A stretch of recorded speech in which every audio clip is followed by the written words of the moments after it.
Hello, hello, hello. Happy new moon to each and every one of you. Welcome to the Heart of the Soul podcast. I am your host, Amana Faulkner. This is a space where we remember what it means to be wild, human, and alive, breathing life back into storytelling, bringing awareness to the changes our stories make over time. This is a safe place where we honor each other's differences and connect about that which unites us. I am a woman, a creative entrepreneur, and a mother. I am a keeper of both birth and death, holding space for these potent and transformational transitions of life. I specialize in serving women during the time of pregnancy, birth, and mothering with unique grief-focused offerings for women that have experienced the death of a baby or child. I am passionate about incorporating ceremony into my offerings as a way for you to integrate and honor the full spectrum of your life experiences. Today is February 25th, 2022, at the time of this podcast recording. This is the first interview episode that I'm recording this year and cannot believe that next month will be the 1-year anniversary of the birth of this podcast. I am continuing to find my groove as a podcasting host, learning from my challenges and mistakes as I consciously create this beautiful community. Thank you to each and every one of you for tuning in today and for witnessing me along my life's path as I lean into expanding my voice and sharing what I am learning along the way. I have Sophia Henderson with me today. We connected through a Free Birth Society, and she interviewed me on her Born Wild podcast. So Sophia and I are just getting to know each other, and I'm curious and excited about what might arise during our raw conversation today. However the stories flow, I hope that you find something here for you.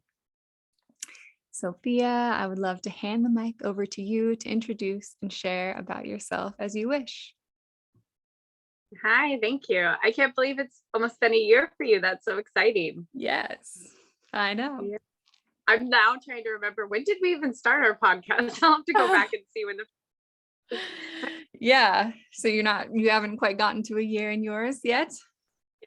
no, I think it was over the summer we started. So yeah, well, thank you for having me on. Third time's a charm, right? Yes.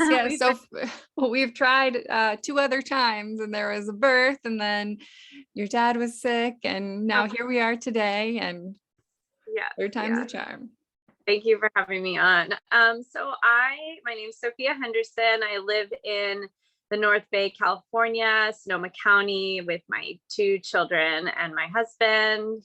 And I'm a licensed midwife in California, and I'm also a radical birth keeper, and trying to find the balance between the two and figuring out how long I can hold on to my licensure, because it's so convenient to have at times, but without sacrificing the work I'm doing with families, because if I need to, I'll surrender it, because serving families in integrity is the most important thing to me.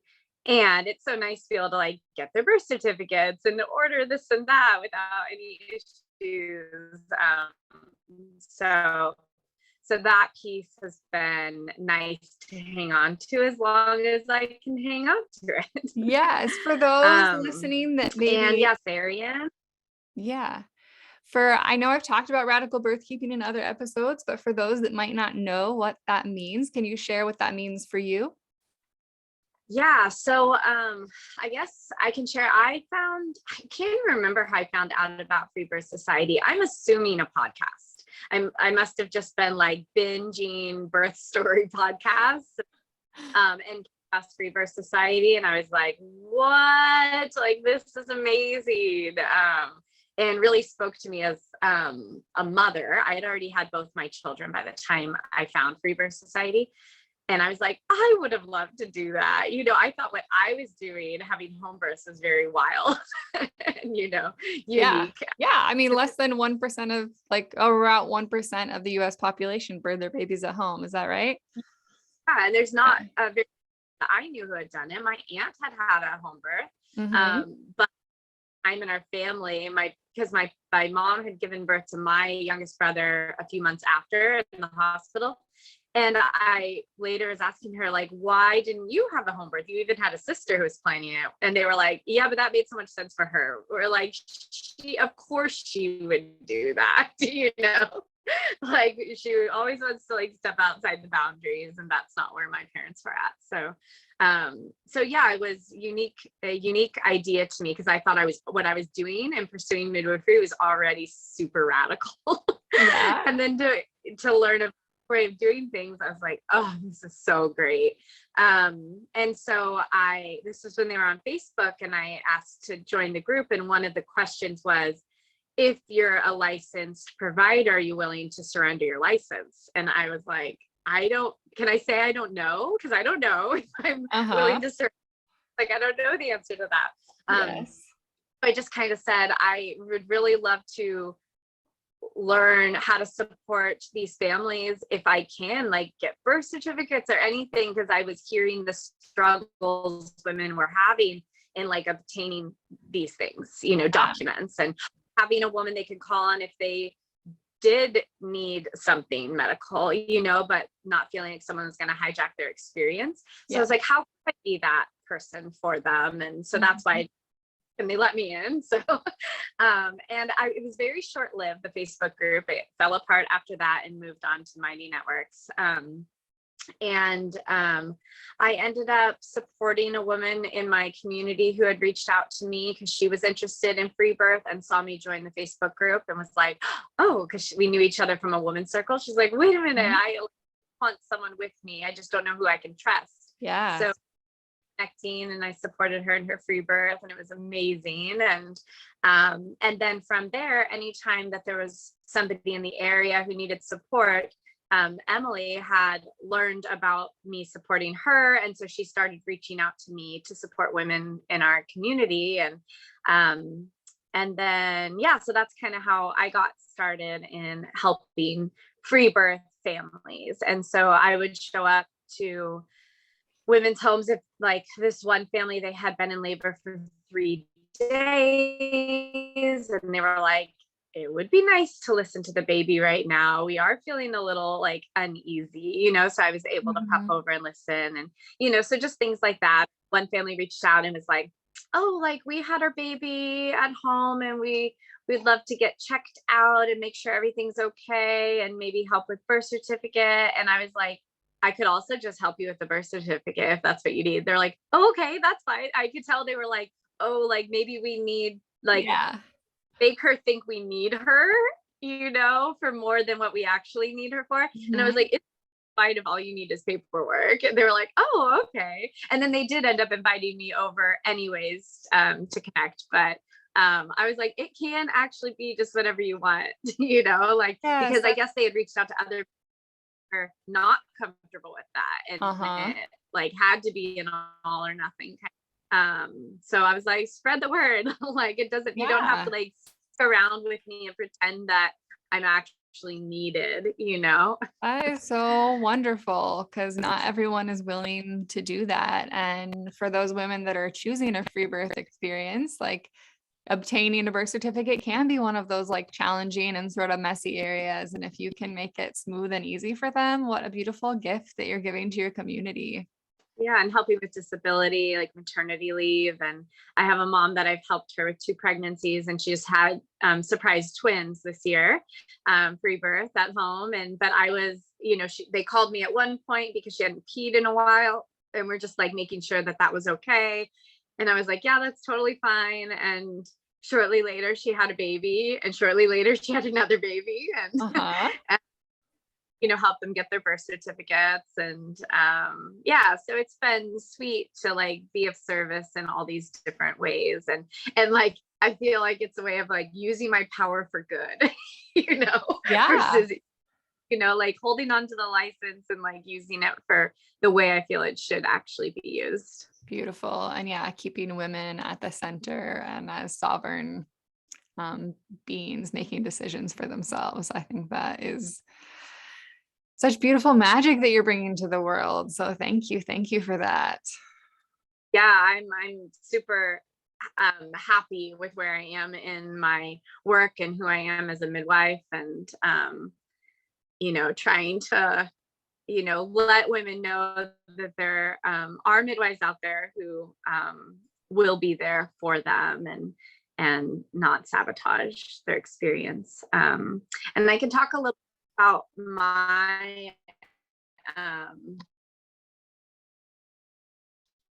birth experiences, this journey today. Yeah, I would love that. And yeah, are you a person that did you always know you wanted to be a mom, or what sort of, how did you grow into pregnancy and birth? And I always wanted to be a midwife. A friend recently just told me, we had been friends since we were born, and we had lost touch and just reconnected. And I told her I was a midwife, and she's like, "Oh, you actually did it. I remember when we were 5 and you said that, when you grew up, you wanted to watch babies be born." And so I didn't have the languaging at the time, but I have no memory of, oh, that's great. how incredible. Yeah. Yeah, It like makes me think of like do you ever feel like you in past lives perhaps did this similar type work with women? I always wonder, I have like a throat issue. Like I don't like anything near my throat. Had my thyroid checked, like all those medical things. But part of me feels like this idea of like the being hung or witches or anything like that, past lives. And it kind of runs through my family. Like my mom doesn't like it. I haven't noticed it with my daughter yet, but a lot of my aunties don't like it. Like they do the deep V's, and like anything here for us. Wow.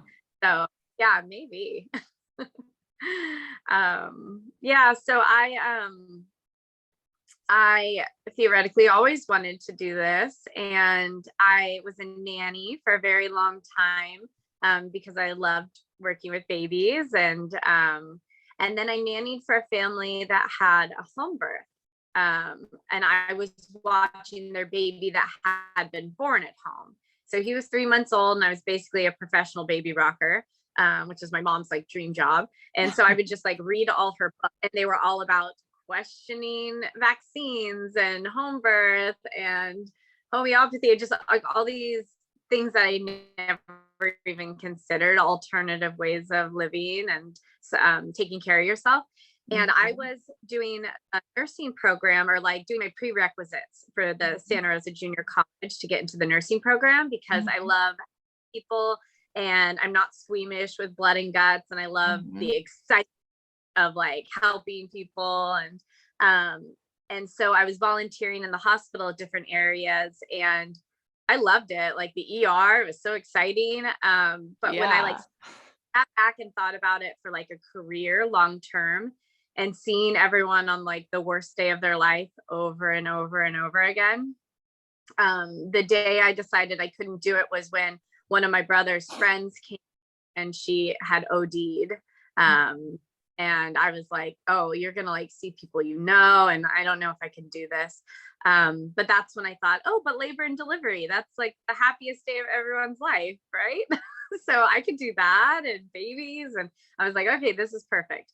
But then found out about home birth and midwives and doulas. And I was like, "Oh, this is like a step up from that. This is really great." So I became a doula because it was cheaper and faster. And I figured I could be a doula and make sure I don't mind getting up in the middle of the night, or experiencing what it's like to be on call, before I dedicate a whole career to being awake at night and being on call. Yeah. So weekend training, and this was, oh God, how many years ago? Like 13 years ago, something like that. And so I didn't have children yet, and there were 15 other women in the room, and we went around the room, "Why do you want to be a doula?" And literally every single woman said about her traumatic birth experience, and that she didn't know what her rights were. And so she wanted to do this work so that she could support families and know what their rights are and what their options are. And they got to me, and I was like, "I like babies. I thought this would be fun." And I left there shocked, because I didn't even know that trauma could be possible. I just thought it was like guaranteed happiest day of your life. Like, how could it be anything other than you walk into the hospital, you have your baby, and like Mhm. this, like, how could there be trauma in that? So I felt really confused and was looking, like, just walking down the street, looking at women like, is she traumatized? Is she traumatized? Like, is everybody traumatized? And Mhm. knew I was mom and knew I didn't want to be traumatized. Yeah. So figured, well, whether I become a doula or not, like, I want to do all this research because I want it for myself, and to help my Mhm. friends. So research just became like my obsession for a while, just digging deep, digging deep. And I did become a doula. I did that for a few years. And then I paired up with a midwife in my area because I decided I did want to like do the next step, so that I could get out of the hospital system. Because most of the time as a doula, you're in the hospital. Mhm. Um, so the goal was always to get to be a home birth midwife. So I did sign up for school and found a preceptor in my area and started working with her. And it was so fun. She was very busy, and I just like filled up the cat bowl and was gone. And it was so easy before kids, to just like live in the car and be gone at births. And Mhm. I had a blast. Yes. So can I pause you? Because in your hospital experiences, did you then witness and experience those things that those women from your doula course kind of talk about? Were you surprised? What was that experience like for you? Yeah, I definitely did experience, like, the one that pops into my head right now is a mom whose water broke like 4 weeks early. And so she called me and said, hey, my water broke and I'm at the hospital now. And, can you come down and give support? And they were talking about like inducing her, and they were talking about giving her antibiotics, to protect Mhm. the baby. And so I'm trying to remember now. She agreed to one of them. I'm trying to remember I think she agreed to the antibiotics and not the induction. And they were like, okay. And so they gave her the antibiotics, and then they started pushing the induction after. And they kept saying, well, we got to get this going so your baby's protected. And she's like, but I thought that's what the antibiotics were for. Like, I thought that's the reason. So like we Yeah. did that. So now we're like let this unfold. And I can't remember now if it was the nurse or the midwife, but she said, like, we can't promise you won't give birth to a dead baby if we don't do this. And I remember being like, what? Like, what? Like, I can't believe you actually said that. Uh, Wow. and I'm sure like a lot of people listening to this are like, oh yeah, that happens all the time. Yes, And but I mean, the truth is they can never promise you that you won't have a dead baby. nobody can. Nobody Yeah. can ever in the hospital under any circumstance. Yeah. Yeah. But you better, those parents got induced, right? Like, like, it's so hard when you're in that vulnerable position to like ask Yeah. help and not Yes. your psyche. And yeah, and I was just like, that was when I kind of started to realize, I was like, I actually don't matter here. I'm not really like, I'm making this much of a difference. And like, Mhm. whole and as she's being verbally abused, like Mhm. threat of like, well, they could just kick you out of the room. You're not like behaving as a doula, Right. Right. Um, so that was when I was like really trying to like, okay, but I'm going to be a midwife, and then like, and I won't do that, and I, Mhm. support them differently. And I'm just doing the best I can right now to like Sure. support myself through school, like financially and learning as much as I can. And um, yeah, but it Yeah. was, and I Yeah. hadn't been to that point, so I didn't even know what it could be like, you know, Mhm. like the what I thought birth could be. And then when I went to home births, and then when I started experiencing these undisturbed births, like home birth is now kind of like, oh, just a boring old home birth. Like, what what about this free birth? So there's always like another tier, There's right? layers. Yeah. Layers of experience for sure. Yeah. So then you said you hooked up with like a midwife mentor and you started attending home births with her.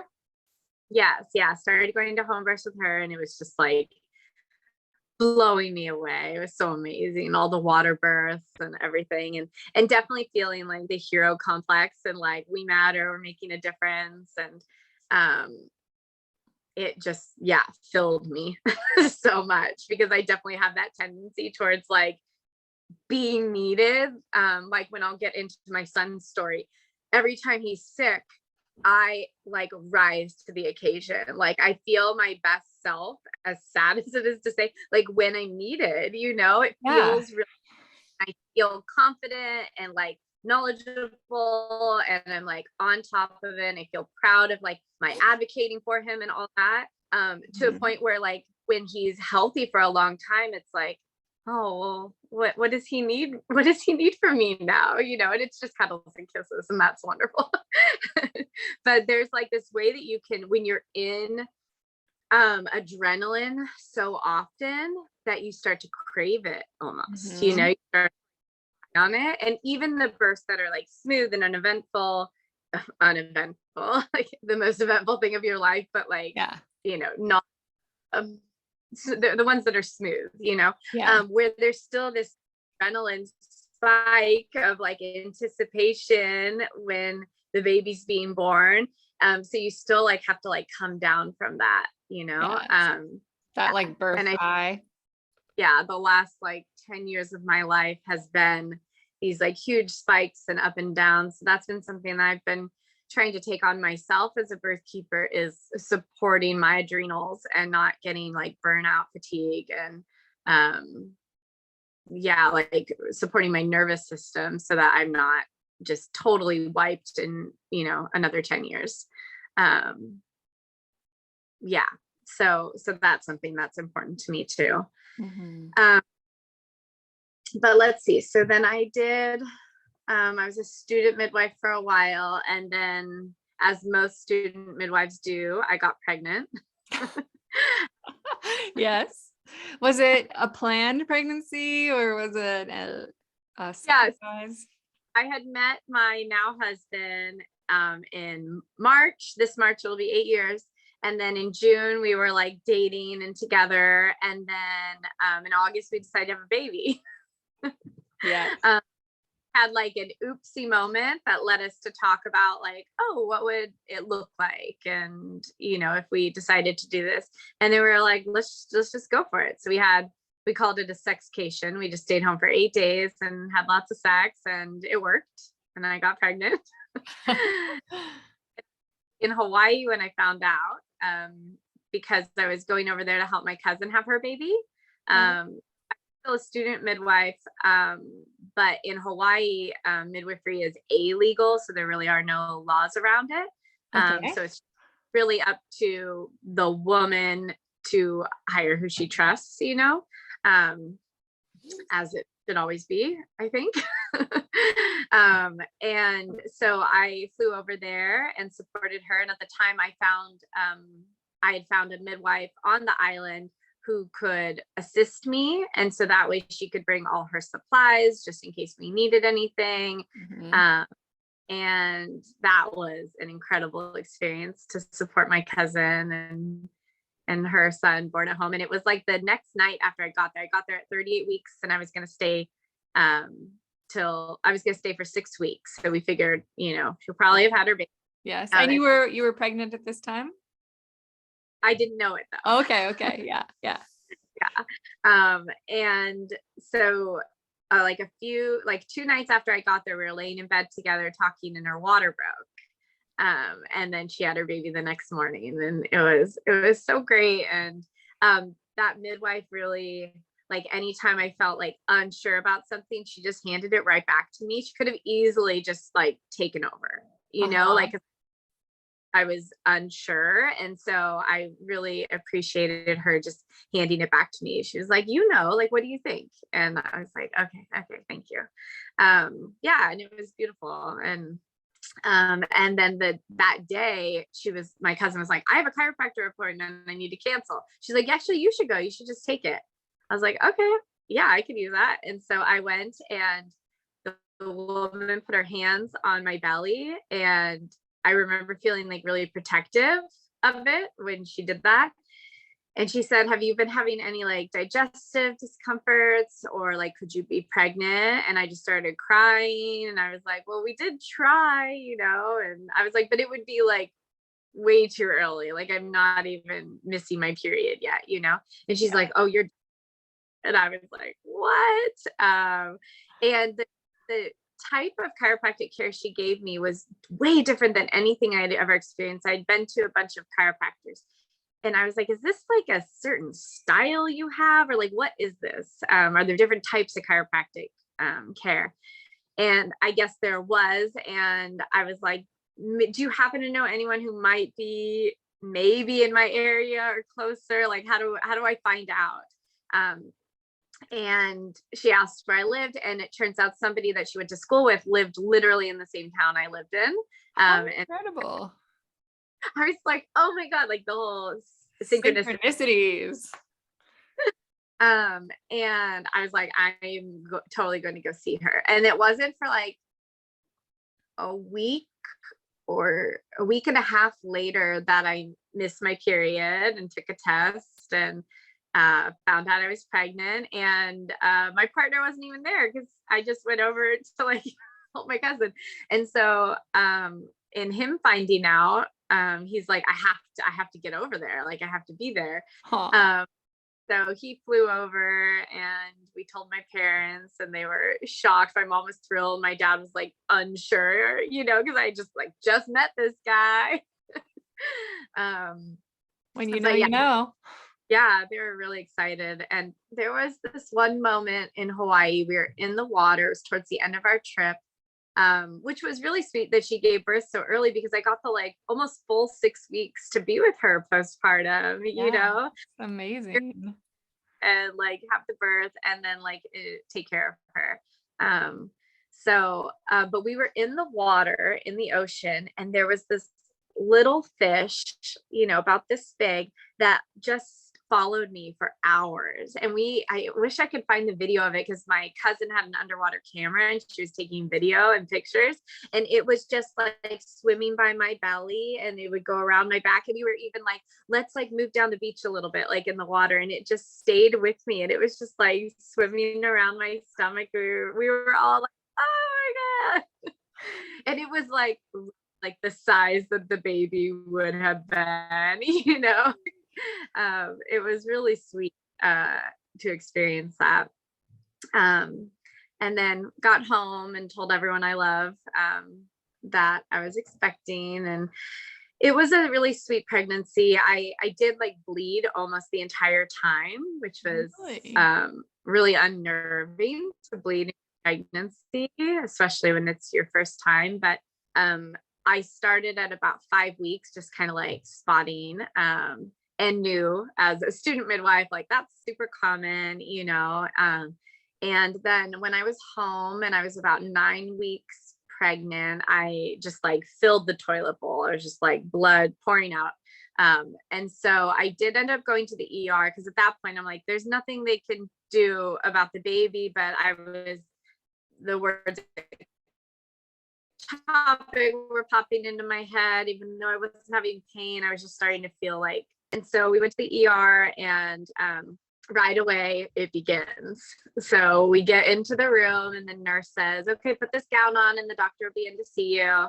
And I was like, oh, thanks. I'll skip the gown and find in my clothes. And she said, the doctor can't see you unless you put the gown on. And I looked at her and I was like, you and I both know that's not true. And she just kind of left the room. And I was like, come on, like a gown, like that's what we're going to do this over. I was like, okay. So then you already feel like you have to be like on guard, Mm-hmm. and like they're already lying to me is how it felt. She knows that's not true. They can't like not see me without a gown on. Like, come on. So they did a vaginal ultrasound. They were like, yeah, this is a lot to see him. We still have the video. He was like fully developed little jelly bean baby, throwing his arms in the air and twisting, picking. And my partner was like, you can't feel any of that? I was like, no, because they So look like this tiny. active now. He's like, how can you not feel that? It's like, I don't know.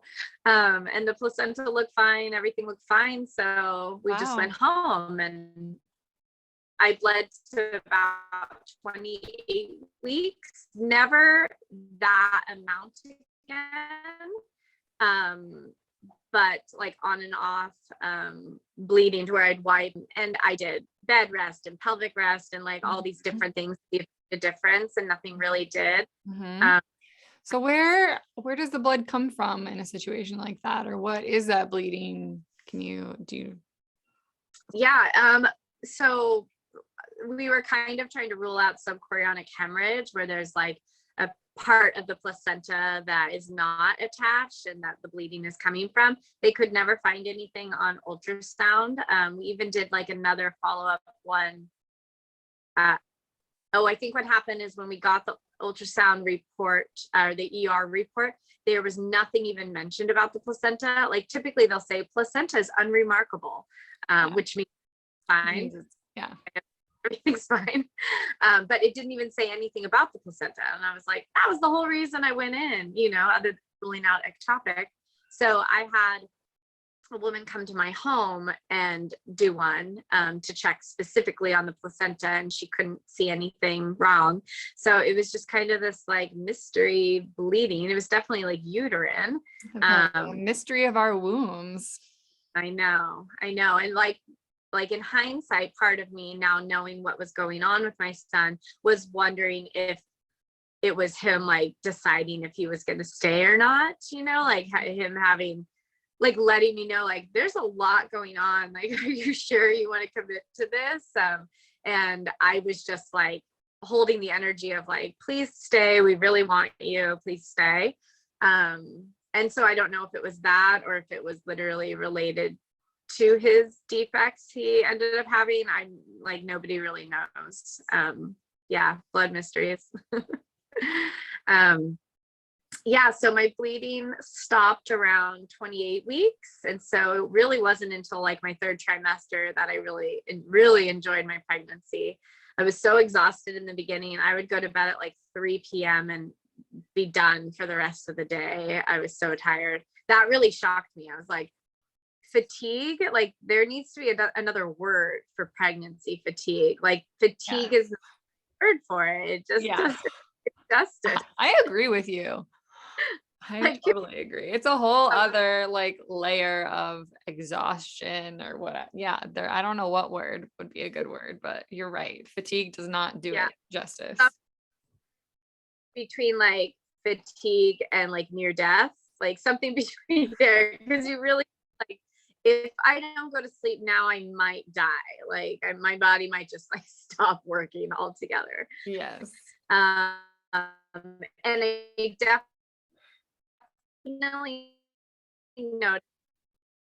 pick up with exhaustion. Like just if I did recognize person, so if I didn't honor that, then my bleeding would pick up. So that I'm sure that's one of the lessons they came to teach me is how to pause, because they needed a lot of pausing, both of them. Yeah, but my third trimester was great. I did a lot of walking to make up for all the like holding still I was doing, because I was in my head, I'm like, no, I wanted to stay active and be strong for labor. And my mom has quick labors. I was 3 hours her first, and then 6 hours, 4 hours. So, but I was telling myself, you will have a 2-day labor. Do not get attached to this idea that your mom did it fast and you will too.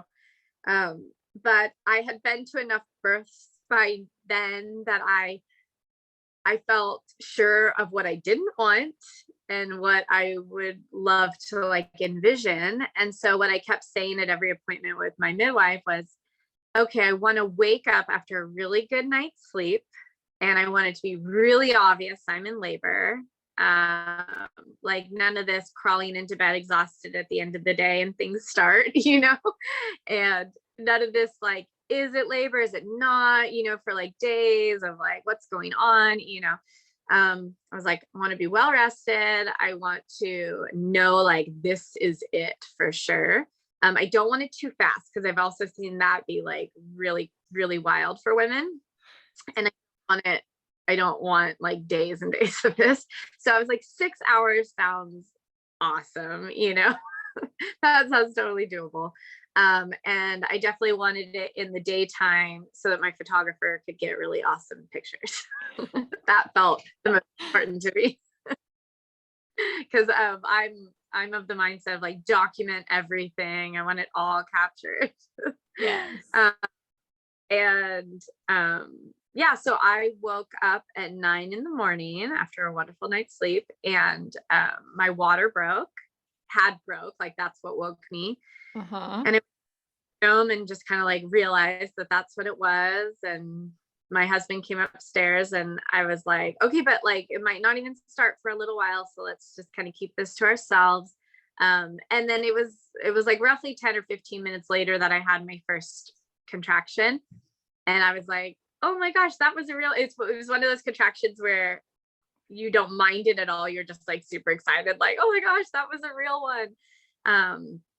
And so we had let my mom and dad know so that they could be on their way, because my dad was going to record video and my mom is like my rock person. She's going to be there.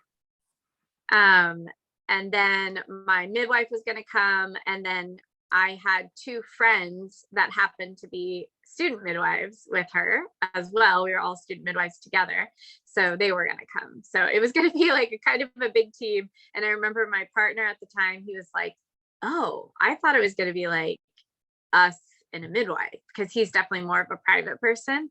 Yeah. I was like, I need like a support on every limb. I'm very needy. Like you can't do everything that I need. It was like, and how did he deal with that? Yeah. Unsure about the photos, like having somebody document such like an intimate moment. And I remember being like not hesitant, like that was going to happen for sure. But I was worried that I would be worried about him anytime I heard like the shutter click or something like that.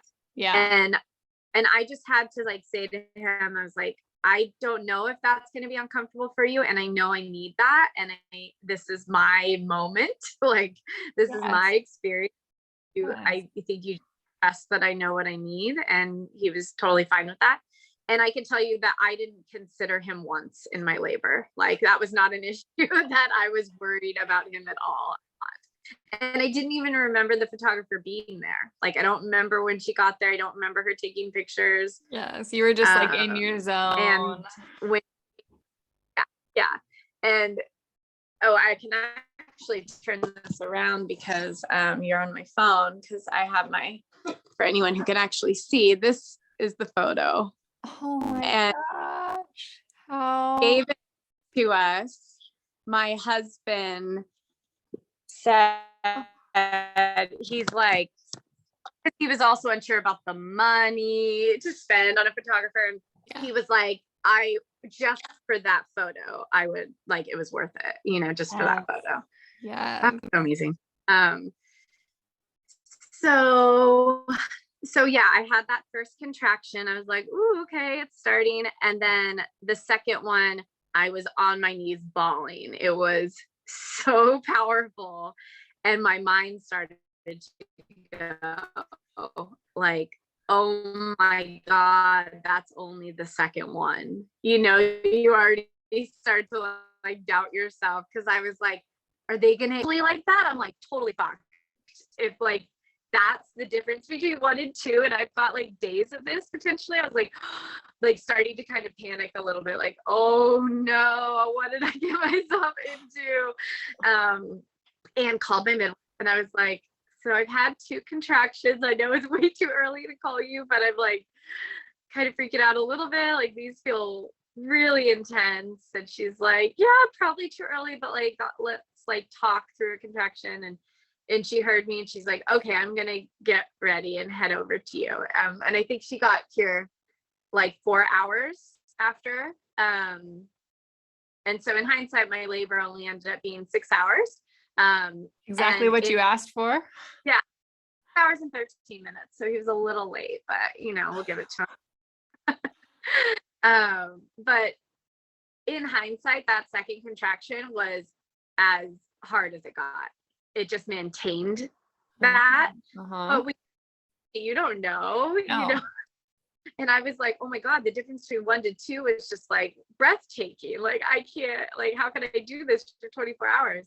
And I remember also feeling nervous that, oh shoot, what if it only feels this big and everyone else is going to get here and is going to, because I worked with them for so long, I could hear it play out in my head where they're going to show up and they're going to be like, it looks like it's going to be a while. You should try to rest. We're going to go get some lunch. And I'd be like, wait, no, he's not about to like come out. Like, no, it's like going to happen soon, right? Please tell me that. But it was going fast. It was very obvious for them.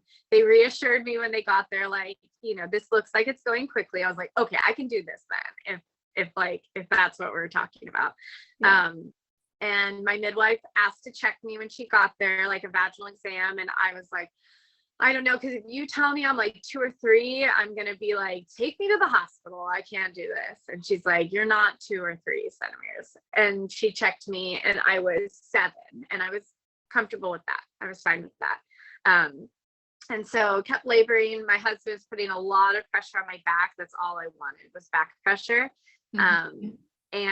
And he couldn't do it hard enough. I was like go through my spine, like just like all the way to the other side. And there's a picture of me leaning over the bed and his fists in my back, and then my mom's back against his back and her foot against the wall, like just try to give him like extra traction. But I was just like, are you sleeping back there? Like, what's going on? Like, harder. That's basically all I did the whole labor, is just like back pressure. And got in the tub, eventually the birth tub, and it was heaven. I thought it was going to like make the contractions feel less intense. And for me, I don't remember that experience. I do remember it helping me relax in between, because it wasn't a long labor, but my wrists were tired and my knees were tired and my feet were tired. I was just tired of supporting myself. Mm-hmm. And so I could just like drape and relax in between, which made it feel easier to cope during this. And I only pushed, I think, for like 20 minutes, but it was definitely one of those things where I was just holding on for the ride, like, whoa, baby, go slow, go slow, go slow. Like, and we didn't know the sex of the baby. It was a surprise, but the head came out and there's a video of me. I'm like feeling lunch and holding his head, nose. And I remember that moment of like feeling the nose and being like, oh my God, it's actually a baby. Theoretically, it's a baby. Like, it's probably going to be a baby. But like that moment, I was like, oh, it's actually a little human. It has a nose. And then he just came out and he was on my chest and in that photo. And it was incredible. And you can hear in the video my dad's like crying, and it was just like the best. And then we found out it was a boy, and everyone was wrong. All the old wives' tale, every single one had said girl. It wasn't even like some said boys. Everything said girl. My parents had guessed right about all of our sexes because me and my 2 brothers were all a surprise, and they guessed right. And my dad be a girl, and so he was like, "What? It's not a girl. How was I wrong?" Which I loved. Did you think that your baby was going to be a boy or a girl? Were you thinking girl as well? I never really felt in either of my pregnancies like this, like inward connection with any of the babies. Mm-hmm. And I don't know, as I was just a very busy person and like didn't have time, that's definitely like my pattern. But I was just like aware of what everyone else was saying. But I didn't have like a sense or a knowing. I did have a dream that my dad was trying to feel the baby kick. His hand was on my belly and he pushed too hard and he pushed the baby into my thigh. And I was like, Dad, like, what are you doing? I was trying to like pull the baby back up. It was like saran wrapped around my thigh skin. You could see it like bleeding in. It was so like every detail. And it had like a penis, you know, in that dream. But and I like pushed it back into my belly, like, don't push so hard, you know. Yeah, that was a fun dream. Yeah, what a unique dream.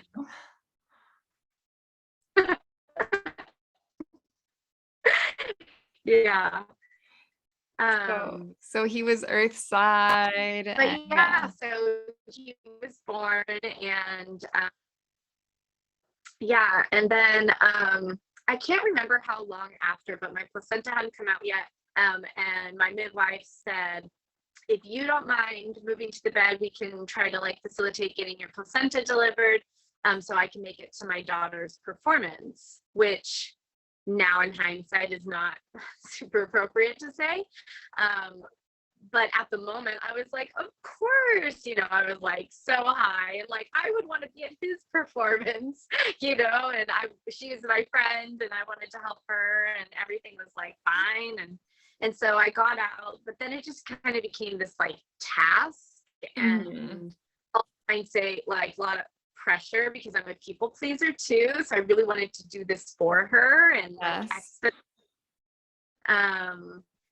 and it never came out. And we tried all the things. Like I can't remember exactly all the things we did, but you know, breastfeeding and like time by myself and like getting on the toilet. And I tried to like give gentle traction. I was like, I won't hurt myself, right? Like if I'm pulling on the cord, that's fine. I won't like, I'll know if I'm going to pull my uterus out, right? She's like, no, you won't pull too hard, you know, it's fine. And I snapped the cord off, blood went everywhere. So eventually she ended up trying to make 3 times. She tried to manually remove it, which was the most excruciating. I don't actually remember the feeling. Does that mean she put her hands inside of you to try to manually remove it? In my uterus 3 times. Yeah. My dad like crying in the corner because later I was like, did you get it on tape? Did you document it? Like, can I watch it? And he was like, no. I was like crying in the corner. And so wow. after 4 hours, she was like, well, you're fine. Like, you're not hemorrhaging or anything. It's just kind of like you can't keep it forever. And so we did decide to go by ambulance to the hospital because I think it was every time I stood up, my bleeding would pick up. Even though I felt fine, they were like, let's just call an ambulance. And so I went by ambulance. And so I had tried nursing him a little bit, but then like he didn't really nurse. And then the focus was just placenta. So I didn't get a lot of time with him. And then I went on the ambulance, but I don't remember being like disappointed or anything. I was just like, all right, let's go get this out and get me back home kind of thing. So we went there and the midwife told my friend who was one of the student midwives, like, just do like check heart and lungs and then let's get the baby, you know, to the hospital with her. And so we went there, they gave me fentanyl. I got like a half dose of fentanyl to relax me so that they could go inside and get it out, and that worked fine.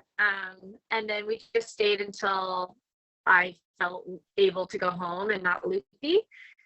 So I think we were there for maybe like 3 or 4 hours, and then we went back home. And we got home and we were getting ready to go to bed. It was like 11 at night. We were exhausted. And I just felt like something was wrong with his breathing, but I also felt like a nervous first-time mom probably too. And but it was just enough where I was like, I just need a little reassurance. So like, it took a video and sent it to my midwife, but I didn't hear back. So I was like, she's probably sleeping. So I called her and she didn't answer.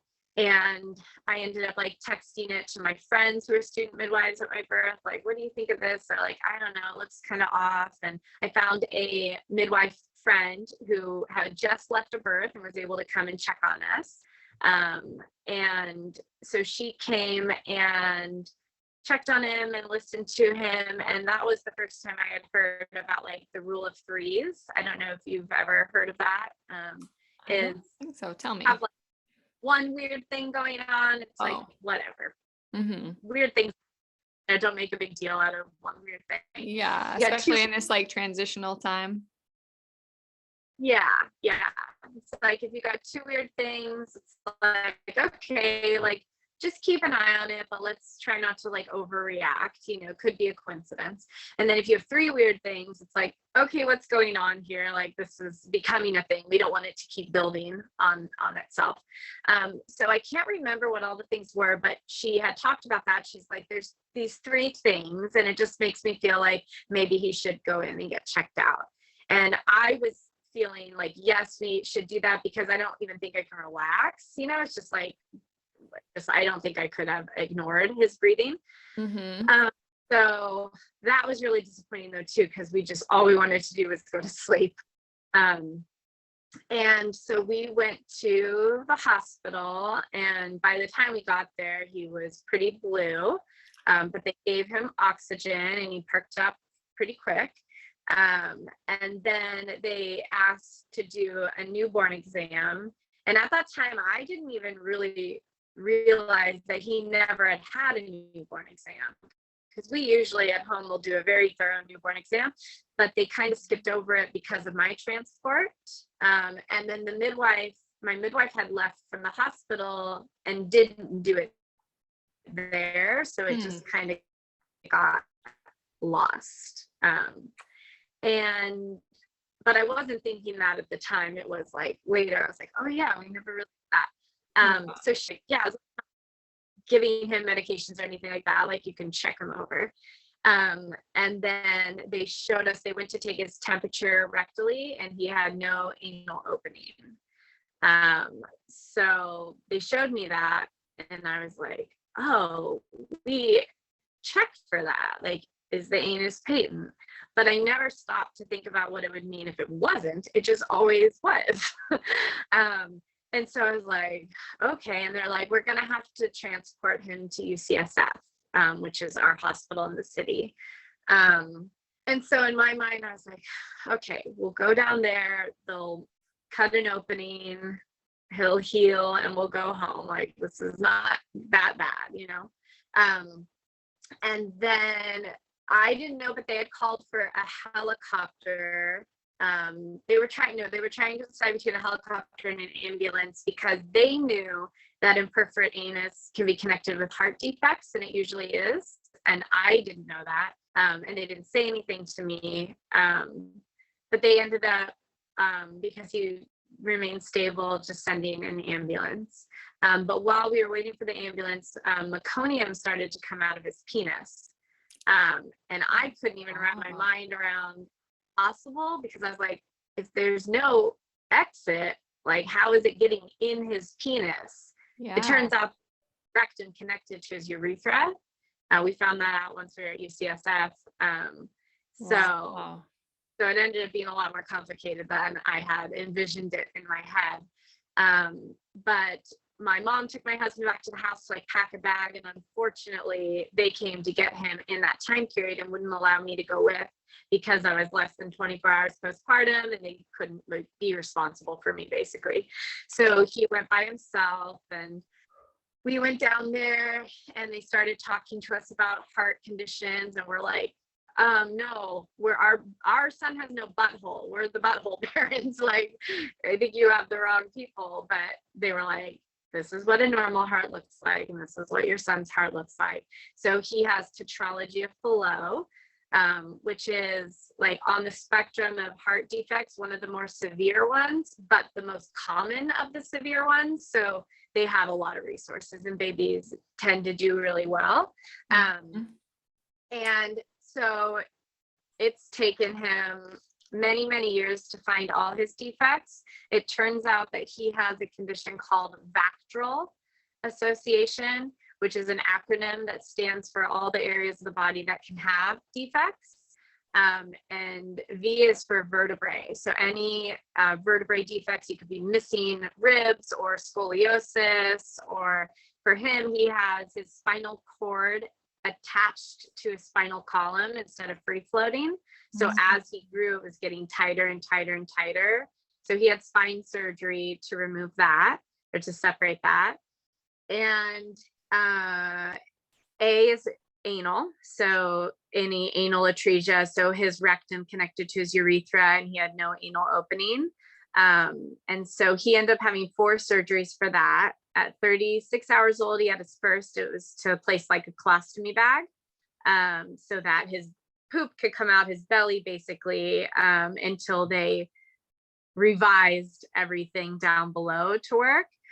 So he had 2 like pelvic reconstructive surgeries to separate his rectum from his urethra and create an anal opening and a sphincter and all that, which is just like amazing that they can do that. I always joke that I'm like, I can't even make a good omelet, and they like created this whole like GI tract, basically. So he had 2 surgeries for that, and then his intestines got reconnected at a little over a year. So 4 surgeries so that he could, poop normally, or what's normal for him. And then C is for cardiac. So he has the heart defect, which he had heart surgery at 6 months. He'll need more, but we go every year, and so far he's fine. He doesn't need anything yet. He also had a ventricle ring where his aorta, instead of running, oh God, now I can't remember. It's either runs in front of your esophagus and trachea or behind. But instead of his running behind, his like looped around his esophagus and trachea. So when they did heart surgery, they unwrapped that so that it wouldn't like cause constrictions in his breathing and swallowing. And T is for tracheal. So he has very narrow airways. So they were actually intubating him. His first 4 surgeries, they were intubating him with the wrong size, and he really struggled to breathe after. Like his healing from surgery always seemed to be really quick. He always just struggled with his breathing after. And so they did a bronchoscopy at 9 months and found out that he's very narrow here, way near, like he was 9 months old, and they said everything's the size of a newborn still at 9 months old. So, and he's missing one of his lobes on his right lung. So he's just already going in with a deficit too. So that is his tracheal. E is esophageal, so anything related to the esophagus, which he doesn't have any issues with. R is renal. He had renal reflux, like reflux into his kidneys until his spine surgery, and then it all resolved. And L is limb deformities, and he doesn't have anything there. So you could take like 100 kids with Vacterl, and they could all look totally different and have different defects. But as long as 3 of the acronyms, then it's considered Vacterl.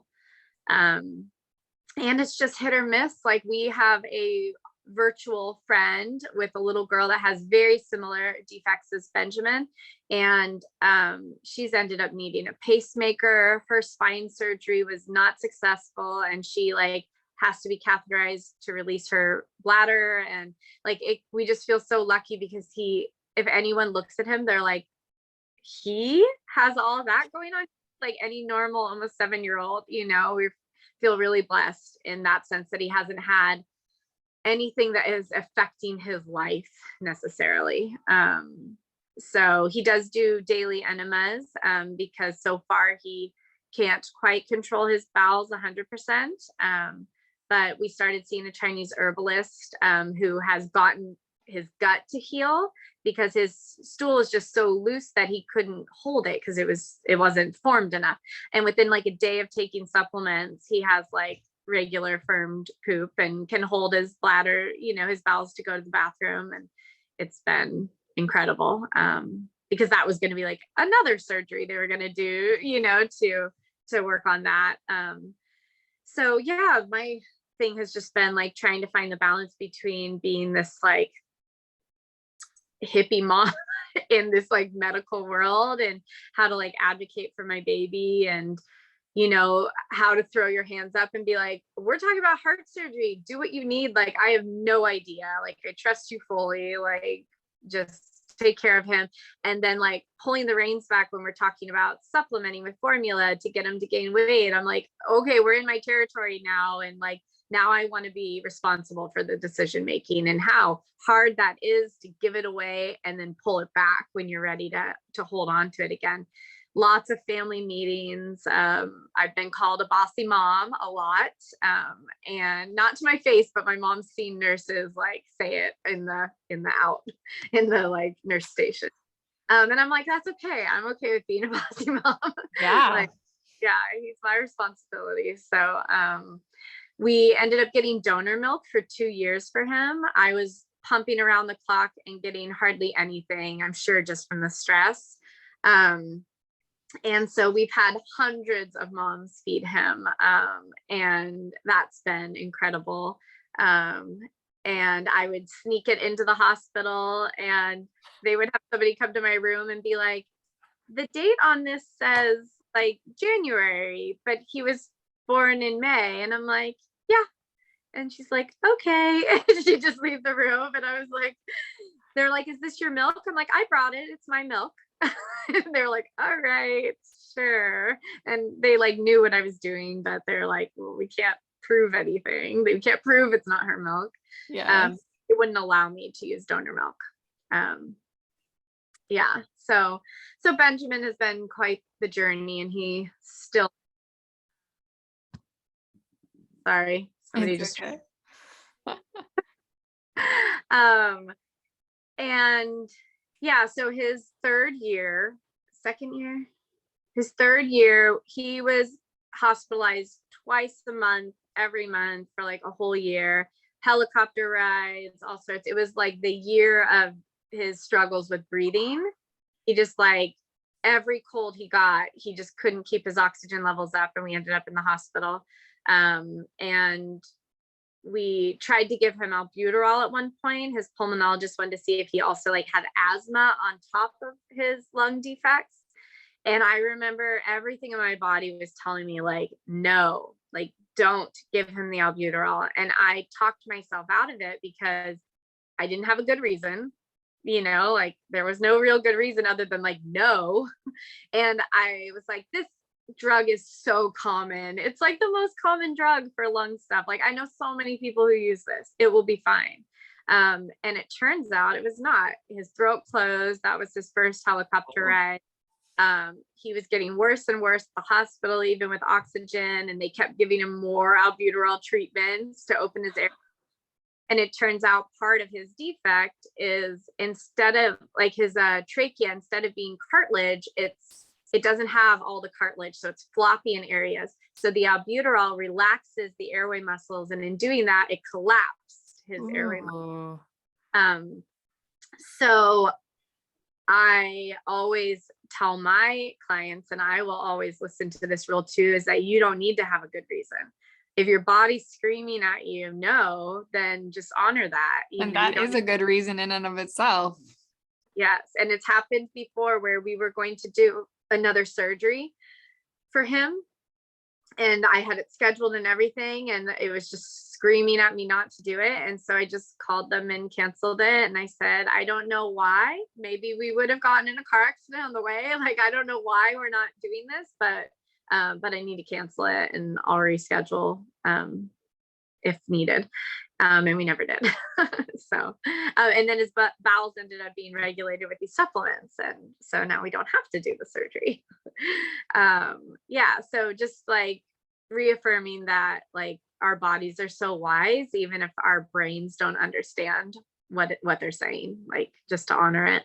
And that discomfort pull you away from what you're going towards, and just like keep retreating back. And that you can always do it, for the most part, you can always do it later. Like that was our thing with the surgery. We can all, this isn't an emergency, Yeah. It later. Yeah, it can wait. Mm-hmm. Yeah.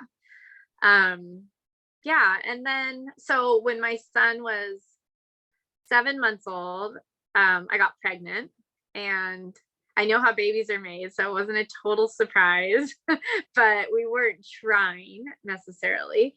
Um, and so that was really hard because in hindsight, I bled almost my whole pregnancy with Benjamin. Mm-hmm. And then I was not taking care of myself after. I was so focused on him and just like all the exhaustion and the stress. And then to find out I was pregnant so soon, I ended up being like really anemic for pregnancy, and was having preterm labor starting at like 30 weeks. Mm-hmm. Um, I was able to keep her in. I was doing Epsom salt baths and like a glass of wine, and just time contractions started, I would do that to kind of make them go away. And I kept her in until 35 weeks. Actually almost 36, like 35 and 5 or something. So I was a little over a week shy of legally staying home for my home birth, because in California, the restrictions are 37 to 42 weeks. And at the time, I didn't even like question it. It wasn't like I was asking my midwife, oh, can we please stay home or anything like that. I was just like, oh, it's early. Okay, we're going to go to the hospital. But I didn't feel scared, nervous, disappointed. I, in true Sophia fashion, felt like I'm going to show them what a physiological birth looks like, really cocky. And I've got 2 midwives with me, and this is going to be great. Was kind of how I went into it, and it was not. And I got there. I didn't know she was a girl. It was a surprise, but I thought the baby was going to come in the car. It was so intense as soon as it like really kicked in. And we're like 5 minutes away, and we get there, and they wanted to check me, and they did. And they said, you're 6 centimeters, but I don't feel a head. So we'd like to do an ultrasound. So we did. And she had both her feet down. So she was a double footling breech. And so of course they were like, C-section. And this was when like hero me was like, no, I will sign against medical advice because I don't want a C-section. And we had worked, I had worked as a student midwife with the midwives right before the laws switched and put these caps on not being able to do breech. So we used to be able to do it. And so I was with midwives where I'm like, I'm confident in these midwife skills that they have been trained in breech birth, even though you have not. And I have always felt like if I had a breech baby, I would have them at home. So I signed against medical advice, but they just kept sending in like the next higher up person to tell me all the risks and all the scary things that could happen. And my midwives are like, she knows, she wrote a paper on it, like leave her alone, but it's hard to not be affected by that. And so eventually I got it in my head where I was like, screw it. I'm going to get her to turn head down. I'm going to do spinning babies and all the things. I'm going to get her to turn head down. And then they'll leave me alone, and then I can just have this baby and go home. And I did. I got the baby to turn head down. But in doing so, all of her umbilical cord started to come out. So my waters weren't broken. And what did you do to turn her? Spinning baby stuff, like different positions and Okay. remote stabilization, and it worked. But her cord got, it wasn't the way she was wanting to enter the world. Exactly. So in like trying to appease other people's fears, I like self-sabotage my own experience, like with not honoring what was happening and supposed to happen. So I was like 8 centimeters at that point with a bulgy bag that was full of umbilical cord and then her head. And so I was just like, fuck.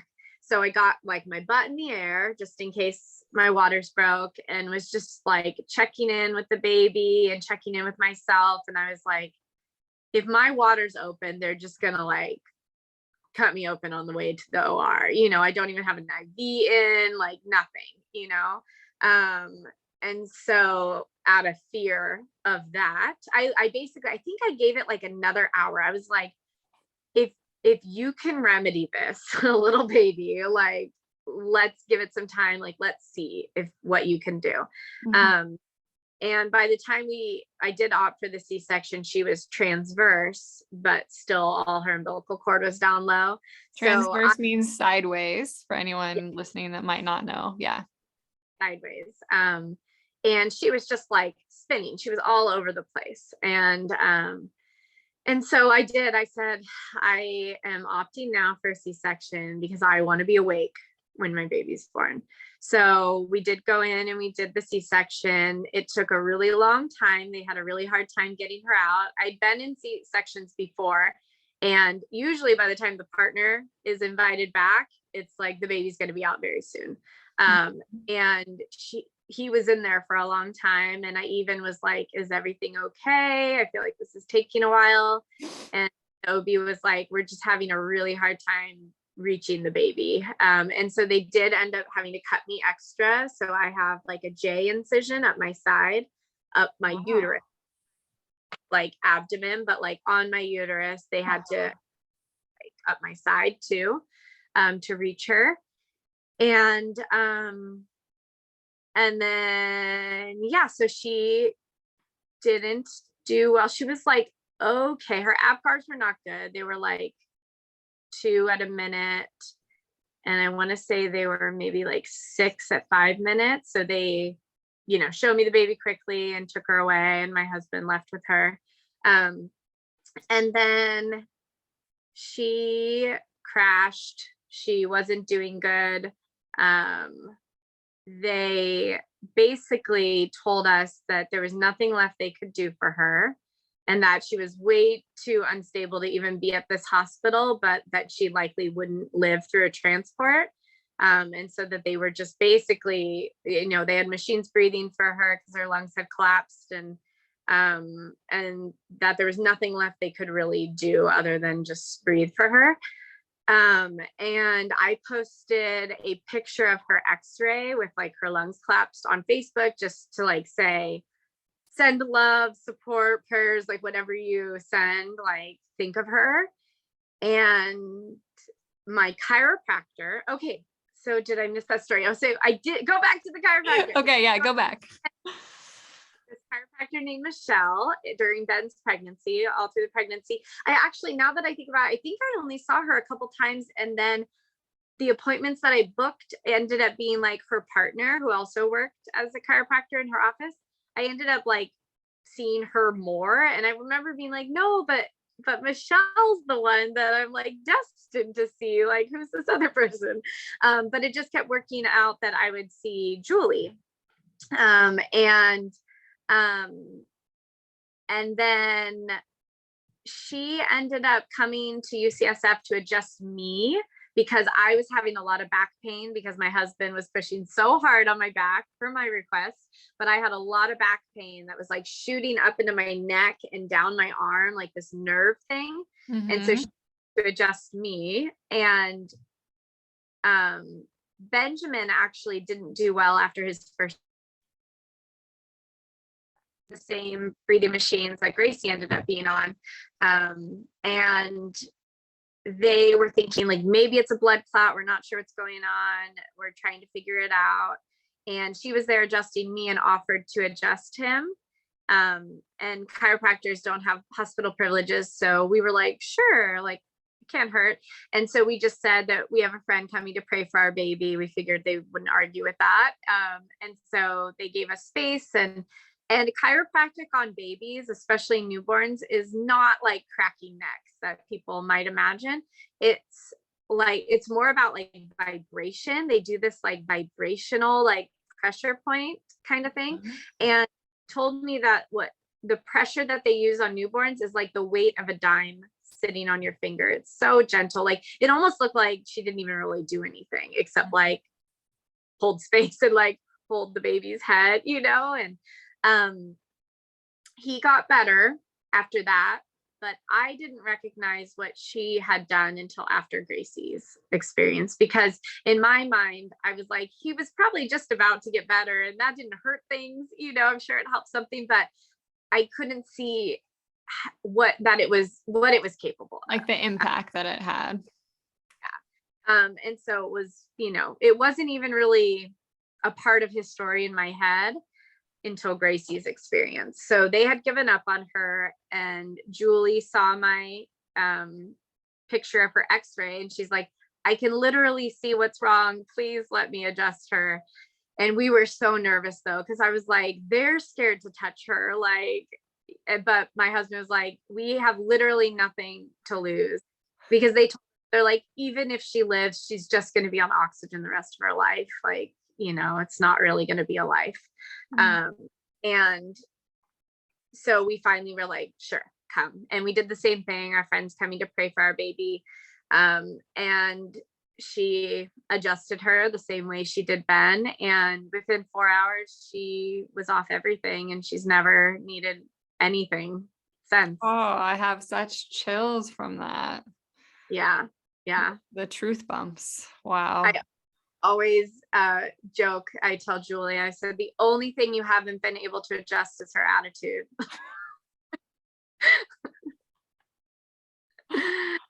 Yeah. Oh. And if they want to hear, we actually interviewed Julie, because we've never really told the story until now, very recently, because it is illegal for her. And but she just moved to Idaho, which we're like heartbroken over. But she's like, screw it, like we'll tell it now. So we could always like link that episode for anyone who wants to hear it. Yeah, I definitely will. I'm gonna make myself a note here. Yeah. So that was mind blowing for me. And then like everything, pulled back from Ben's experience, and I went, oh shit, like that happened with him. It just didn't seem as dramatic because they hadn't given up on Ben. Like there wasn't that like level of like the baby's gonna die kind of sensation feeling. So that just felt like they had run out of ideas. There was nothing left to do. They literally told us that, like, there's nothing left we can do for her. And so then it was like, well, that has to be the thing then. Nothing else changed, she wasn't going to get better on her own. And what Julie said is like the atlas is at the very base of the neck, and literally all your nerves run right through that. And so if it's off, it can affect anything, to not function properly. Yeah. So chiropractor is so much more than like, my back hurts. It's less about the bones and more about getting the bones out of the way of the nerves so that the nerves can function properly. Yeah. Yeah. So that was incredible. So she came off all the machines, and then, how did things move forward from there? Yeah. Then we just worked on nursing and trying to get out of the hospital, and I ended up surrendering. I really wanted to nurse so bad because I didn't get to with Ben, and but they would do things where like I would nurse her and they'd be like, okay, we'll call that a quarter of a feed, and to like go home she had to do 100% of her feeds because she had a tube feeding her. She had to do all of her feeds by boob or bottle.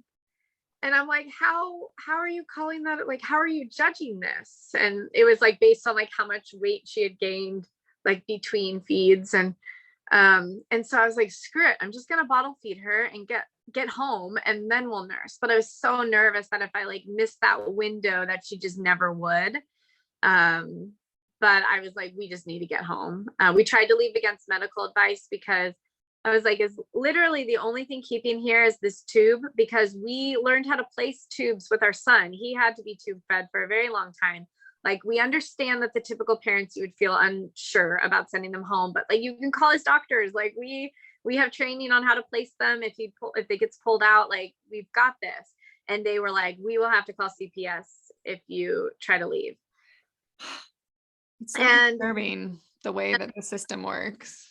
Yeah, I know. I was like, I would have been like, whatever, I don't care. But at the time we had some illegal plants happening around our property. And my husband's like, keep CPS away from us. So I was like, fine, okay, I'll stay here. So we stayed there for 17 nights. My mom always tells me that because I'm like, 2 weeks. She's like, no. I had your son for 17 nights, 17 days, 17 nights.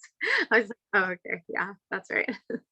Because he was like 17 months at the time. So he was still like a little baby, Yeah. And yeah, so finally I was just like force feeding her, like, you eat this from this bottle, just like get us home. And we did. We got home,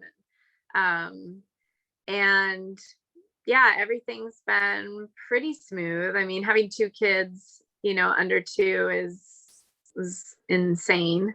Yeah. I remember finally feeling like I could take a breath when she was like 2.5. I'm like, I could see how this might be enjoyable in the future. Like, maybe. But it Yeah. was really hard. It was really hard. Especially Did you ever transition from bottle to breast, or how did that journey unfold? Yeah. nurse for 2.5 years. I would have done it longer, but she was abusive. It was an abusive relationship. So she was just like very demanding on when I would feed her, and like upset when I was ready to like be done for a little while. And I was like, this isn't okay.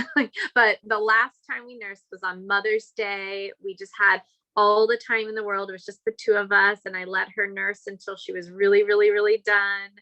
And I was like, okay, that was our last time. Because I didn't want it to end on like, you're mean to me. You don't Right. get it. But Yes. that's, Yes. yeah. So yeah, 2.5 years of nursing her, and going through all sorts of like total elimination diets because she had silent reflux, and she ended up being sensitive to dairy, soy, and gluten in my milk, which now that I know this Chinese herbalist, it's all about healing the gut of the mother. Mhm. Baby doesn't react. So that's definitely the route I would advise people to take, because yeah, cutting everything out of your diet is so hard. I mean, I looked amazing though. um but yeah, it was so stressful to have her be so uncomfortable. And yeah, so that was a long journey. But yeah, I got my license though when she was 4 months old. I sat for my license, so I ended up having a doula client who was like, I really want to work with you, but I would really need you to work with me financially and be like okay with money coming in when it comes in. I was like, that's fine. That's totally fine.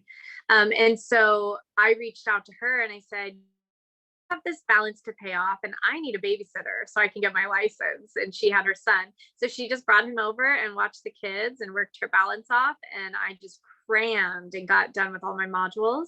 Mhm. Um, Sat for my license and got my license. Wow, what an intense few years of your life. So it took me 4 years to get my license, and I had two babies with those stories. That is incredible. Wow, I did not know any of this. Yeah, it was a lot, but I mean, that is my personality too, to like go, go, go. And so when the pausing was done, I just like picked right back up. Um, so I still have to remember to pause. It doesn't come naturally for me um to pause. Yeah. Mhm. Um, but yeah, then I can't remember how old the children were when I discovered free birth, but at some point after getting my license, discovered this whole other way of living and birthing, and was like, ah, oh, if only I could have done it that way. And I'm so grateful for my experiences. They've taught me so much. Yes. Like families that end up in the hospital for themselves and their babies, like walking them through their rights and advocacy for their babies really comes easy for me. And having these amazing stories about chiropractic care feels worth it because my babies are okay. They're okay right now. So I feel like I was meant to have had those experiences so that I can share the stories, and maybe it will, like, thinking of all the babies that maybe it could have helped, and that it's just not an option right now in the hospital. And how many lives it could change, if it was available to pay, like if it was just this routine thing that could be done to all babies. It's so Mhm. gentle, supportive, like even babies that come head down at home, like it's just so much pressure on the head. And yes, we're made to like bounce back and recover. And I've seen it just be really helpful if a baby is crying a lot, they're like, oh yeah, this is like really overlapped, and they just give it support to like help come back. I can just like imagine the headache, that the baby might have. Mhm. Or if like a baby prefers one breast over the other, and they just do a simple adjustment, they're like, oh yeah, they were a little off over here and they were probably uncomfortable. And so now they do that and they don't have a preference for one side or the other. So I've seen it, help so much. It would be so great if it was just available to everyone after birth who wanted it. Yeah, absolutely. Yeah. Wow. Yeah. So then I've just had my practice for a little while now and have been finding out who I am as a midwife and learning about radical birth keeping. And I took Free Birth Society's Radical Birth Keeper School. I was unsure if I needed it in quotes, because I was like, I'm already a licensed midwife. Like, how will it be useful for me? But I've been doing coaching calls with Emily, and she had just been like, the support I was getting from her in like reshaping my business and my mindset around like scarcity mentality and like who I am. Just, I was like, if I even get a smidge of what she's able to give me in these appointments from that, Yes. it's going to be so worth it. And so I just trusted. I'm like, financially, it's a big commitment. I said, if it's meant to happen, like this money will just like show up for me. And a month before the school started, I paid my car off, and it just happened to be the same amount of money that I would pay monthly if I did the payment plan. And I was like, okay, I'm going to do it because I know I can afford that. I've afforded that for 5 years now to pay this car off, Yes. and I'm going to do it. And it was the best decision I've made. I can't say ever, but But yeah, no, that's wonderful to hear. I have not done the school either and have considered it. So it gave me so much more thought there was going to be in it.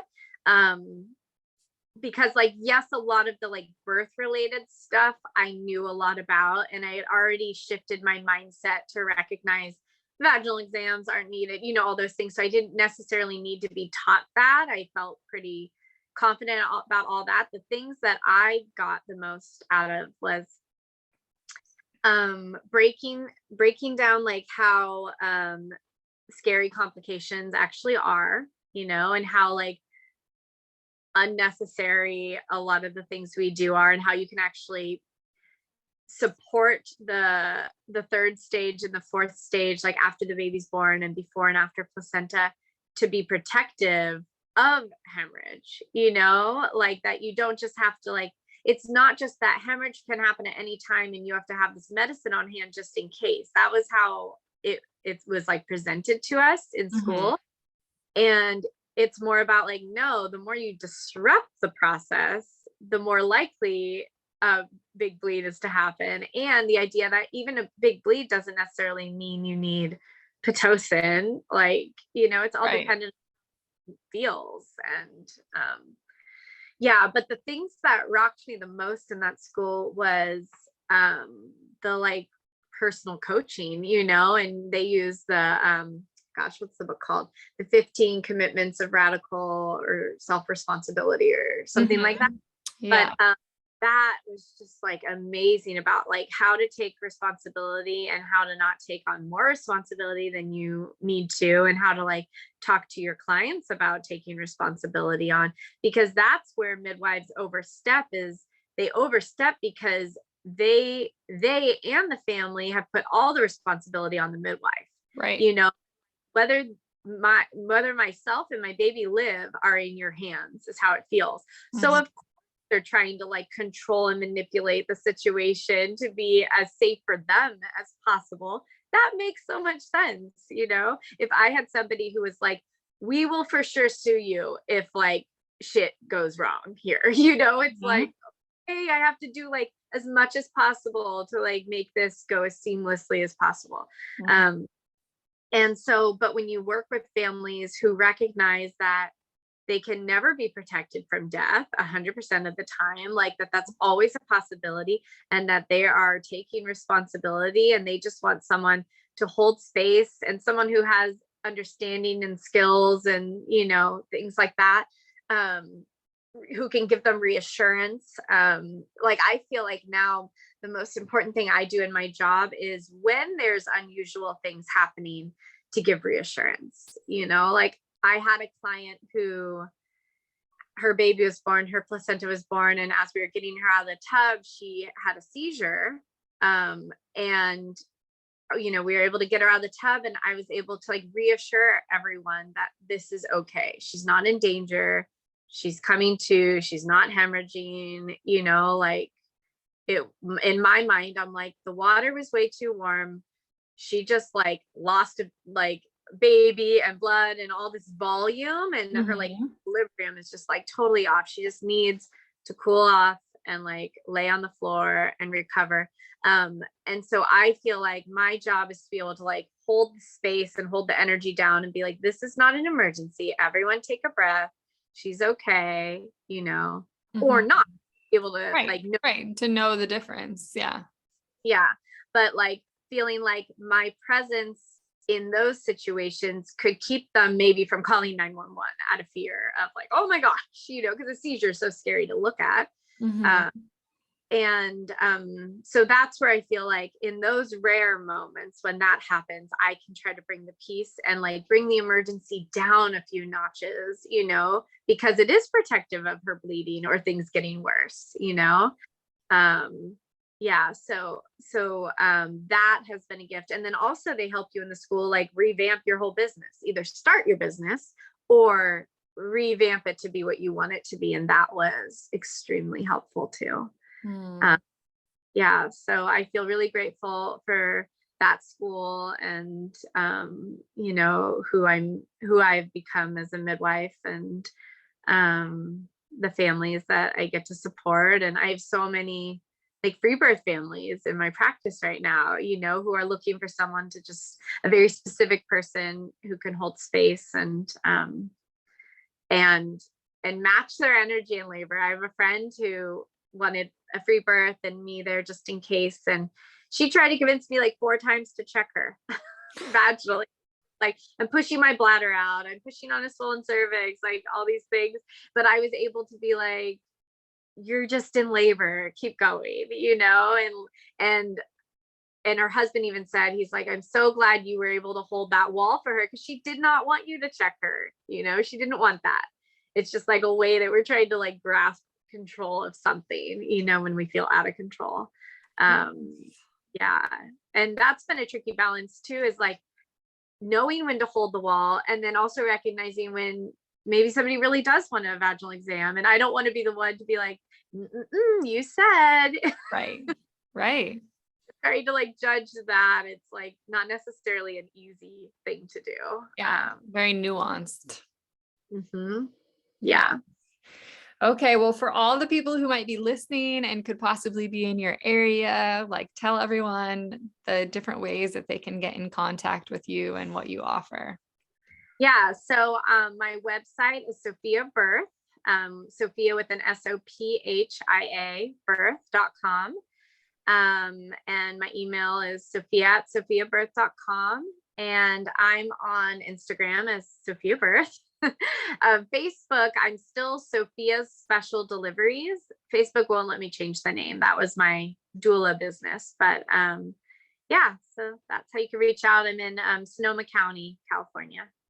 And you have a podcast? Yes. I'm one of the hosts of a podcast called Born Wild. And it is geared towards birth keepers, but if you love birth, you'll love all the stories.